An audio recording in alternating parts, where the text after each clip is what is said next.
A medical marijuana bill that would have removed the secrecy surrounding the Cannabis Commission and given more companies a chance to sell medical marijuana failed in the Senate last night. The hard-fought vote came in the final hours of the 2023 session.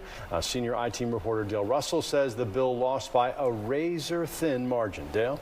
Russ? One vote. The bill failed by just one vote. And because of that one vote, the public, the media, and competing companies still can't examine who is behind the winning bids or why the Cannabis Commission selected them.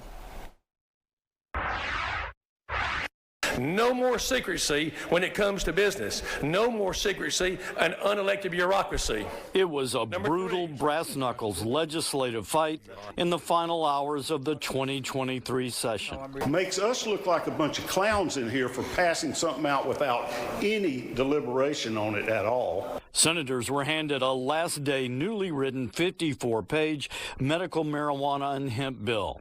The bill would abolish the Medical Cannabis Commission, strip away the shroud of secrecy surrounding the industry, and give the state agriculture commissioner the power to approve as many as 20 companies a chance to grow and sell medical marijuana. It is time for us to get off the pot and deliver. Last year, the Georgia Medical Cannabis Commission awarded potentially lucrative licenses to 6 companies to grow and sell medical marijuana. For 2 years, the I-Team has investigated the awarding of medical marijuana licenses in Georgia. We've exposed controversial corporate backgrounds involving 4 of the winning bidders. We also reported how thousands of pages of winning bids by law were redacted and kept secret from losing bidders, the public, and the media. And this motion has failed. But after a fierce back-and-forth debate, the motion to revamp Georgia's medical cannabis industry lost by only one vote.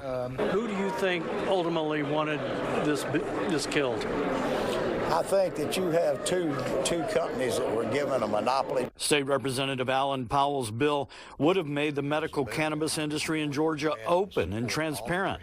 He says for now, while 4 winning bidders are tied up in court, only 2 powerfully and politically connected companies can move forward.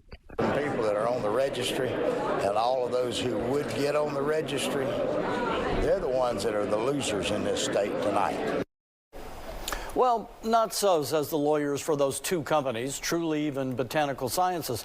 Both companies are already up and running and vow to have medical marijuana ready for those 26,000 patients on the registry by this summer, something everyone has been waiting for 4 years or more. Yeah, well, this is about the patients. It's also about a fair amount of money, and this was a very close vote. Is this over, do you think? Oh, I think it's fair to say it's far from over. We've got an ongoing lawsuit right now with 9 different companies. That's got to play out, and we'll see what happens then. And I think from talking to lobbyists and a couple of the legislators, we could be going through this fight again next year. Wow. Or a version of it. There is a strong push inside that Capitol to open this process up to the public, to take back that curtain and the darkness that surrounds all this. It's not just the media. We're not the only ones that are curious. The legislators themselves are fighting for this. And they were close, but they lost. Yeah. So we'll see what happens. And 2 companies right now, Alan Powell called them a monopoly. I think technically it would be a duopoly. But right now we only have 2 companies that of all the ones that have been selected, because the other ones are tied up in court, in the Court of Appeals case. So nobody thought it would unfold like this, but the good news for patients is there is product, it's coming. Wow, this has been a very long process. It has. It has. And like I said, I don't think it's over. Yeah. All right, more to come. Thanks. Great stuff, Dale. Thank you.